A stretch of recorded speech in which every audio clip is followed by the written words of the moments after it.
Assalamualaikum warahmatullahi wabarakatuh. Perkenalkan, nama saya Siti Munawaroh dari kelas R001 Prodi Sastra Indonesia. Di sini saya akan menjelaskan mengenai definisi wacana, kemudian definisi analisis wacana, kemudian ada ruang lingkup analisis wacana, unsur-unsur internal wacana, kemudian saya juga akan menjelaskan mengenai unsur eksternal wacana. Materi yang pertama saya akan menjelaskan mengenai definisi wacana.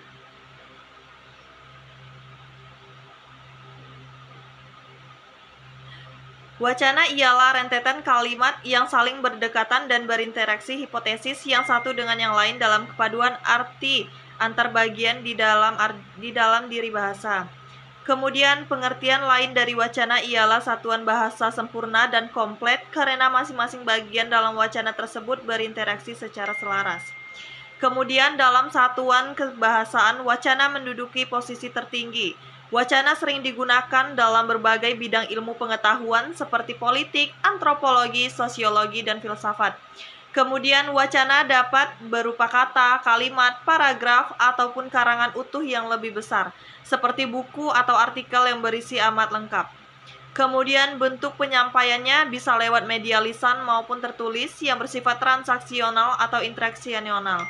Kemudian adapun pengertian menurut para ahli dan fungsi wacana. Pengertian wacana menurut para ahli di sini saya akan menjelaskan dari Anton Moeleni 1995 yang menyebutkan bahwa wacana adalah rentetan kalimat yang berkaitan sehingga terbentuklah makna selerasi di antara kalimat itu. Kemudian ada juga menurut Carlson 1983, wacana adalah rentetan ujaran yang berkesinambungan atau urutan kalimat-kalimat individual. Wacana tidak hanya terdiri dari untutan ujaran atau kalimat secara gramatikal tersusun secara rapi. Kemudian ada menurut para ahli, yaitu menurut Cook 1989 yang membicarakan bahwa wacana adalah suatu penggunaan bahasa dalam komunikasi baik secara lisan maupun tulisan. Kemudian ada menurut Dis 1987, wacana adalah seperangkat proposisi yang saling berhubungan untuk menghasilkan suatu rasa kepaduan atau rasa kohesi bagi penyimak atau pembaca. Kemudian ada menurut Samsudin 1992, wacana adalah rangkaian ujaran atau rangkaian tindak tutur yang mengungkapkan suatu hal atau subjek yang disajikan secara teratur, sistematis dalam satu kesatuan bahasa yang koheren, kemudian dibentuk oleh unsur sigmatutel, segmental maupun musegmental. Kemudian fungsi wacana. Wacana ekspresif apabila wacana itu bersumber pada gagasan penutur atau penulis sebagai sarana ekspresi seperti wacana pidato. Kemudian wacana fatis apabila wacana itu bersumber pada saluran untuk memperlancar komunikasi seperti wacana perkenalan pada pesta. Kemudian ada wacana informasional apabila wacana itu bersumber pada persen atau informasi seperti wacana berita dalam media sosial. Kemudian ada wacana estetik apabila wacana itu bersumber pada pesan dengan tekanan keindahan pesan seperti wacana puisi dan lagu. Kemudian ada wacana direktif apabila wacana itu diarahkan pada tindakan atau reaksi dari mitra tutur atau pembaca seperti wacana khotbah. Ciri-ciri dan macam-macam wacana. Di sini saya akan menyebutkan ciri-ciri wacana yang terbentuk dalam suatu bahasa.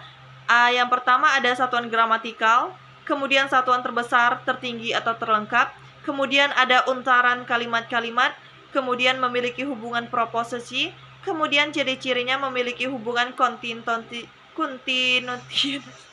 berkesinambungan, kemudian memiliki hubungan koherensi, memiliki hubungan kohesi, rekaman kebahasaan utuh dan peristiwa komunikasi, bisa transaksional dan interaksional, kemudian medium bisa lisan maupun tulisan, kemudian yang terakhir ada sesuai dengan konteks. Kemudian di sini saya akan menjelaskan macam-macam wacana. Selain ciri-ciri, di sini wacana juga memiliki macam-macam. Yang pertama adalah narasi.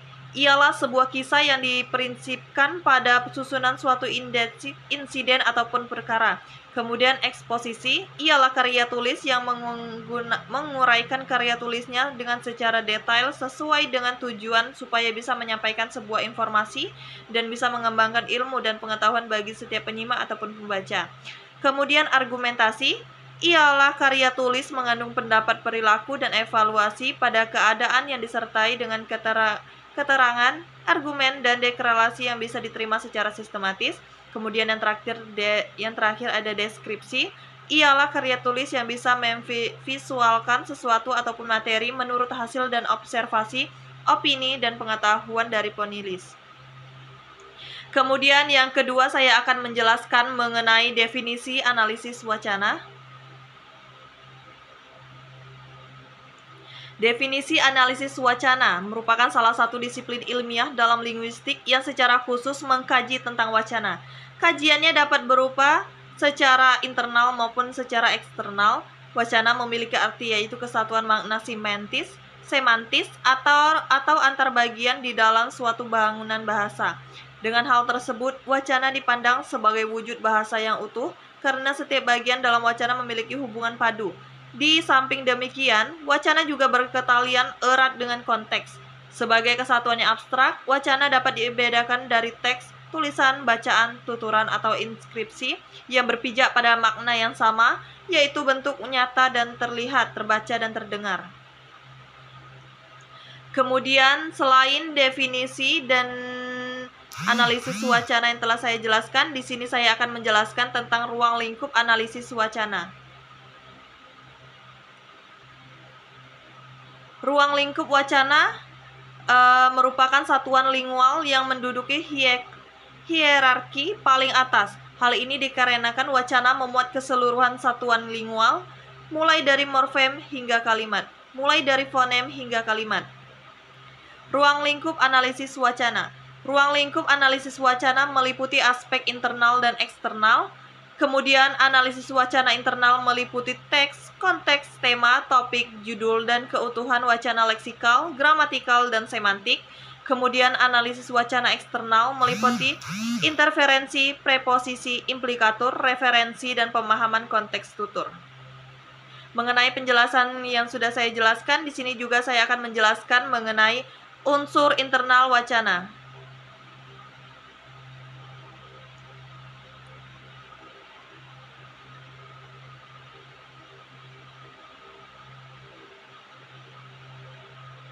Unsur internal wacana merupakan pembentuk wacana yang mencakup unsur-unsur yang membangun wacana dari dalam wacana tersebut. Unsur intralinguistik ini terdiri di atas topik, tema, judul, kata, dan kalimat. Pembahasan mengenai unsur-unsur ini dijabarkan sebagai berikut. Topik pengaruh pada konsep berupa pokok persoalan yang disampaikan dalam wacana. Dalam hal ini, topik dalam wacana obituarium dapat mencakup topik pemberitahuan tentang tokoh yang meninggal dunia. Topik dapat mengacu pada pokok gagasan yang kemudian dikembangkan menjadi sebuah wacana. Untuk mengembangkan sebuah topik melalui wacana, langkah-langkah yang dilakukan atau ditempuh dapat mencakup penentuan judul, penentuan tema, dan penyusunan kerangka wacana. Kerangka wacana ini dapat dijadikan sebagai acuan utama dalam menyusun paragraf yang kemudian mengacu pada gagasan besar untuk mempengaruhi atau memberikan keeratan tokoh, baik tokoh nasional maupun tokoh internasional. Unsur internal selanjutnya adalah tema.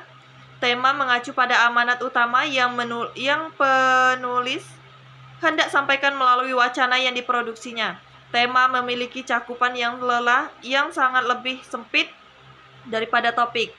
Dengan kata lain, tema mengacu pada topik yang dibatasi dalam penyusunan tokoh tertentu. Tema ini akan berbeda pada setiap teks. Sebagai contoh, teks obituarium yang memberitakan meninggalnya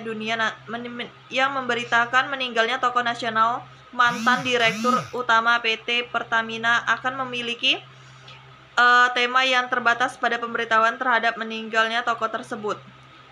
Mengenai unsur internal yang saya jelaskan, di sini saya akan menjelaskan mengenai unsur eksternal. Unsur eksternal atau unsur luar bahasa yang membentuk wacana obituarium mencakup konteks, implikatur, preposisi, referensi, dan inferensi. Unsur-unsur ini merupakan suatu yang menjadi bagian dari wacana, tetapi unsur ini tidak tampak secara implisit. Untuk itu, memperoleh pemaknaan dalam optimal terhadap suatu wacana, diperlukan kajian yang mendalam mengenai unsur eksternal ini. Di dalam wacana, kehadiran unsur-unsur eksternal ini berfungsi sebagai pelengkap untuk keutuhan wacana. Unsur eksternal pertama dibahas adalah konteks. Konteks mengacu pada yang berkenaan dengan teks. Hal-hal ini berkenaan dengan benda-benda atau bagian dari berbagai konsep yang ikut bersama ke dalam tempat suatu bahasa yang digunakan. Dari penjelasan tersebut, itulah hasil video penjelasan dari saya. Saya ucapkan terima kasih. Wassalamualaikum warahmatullahi wabarakatuh.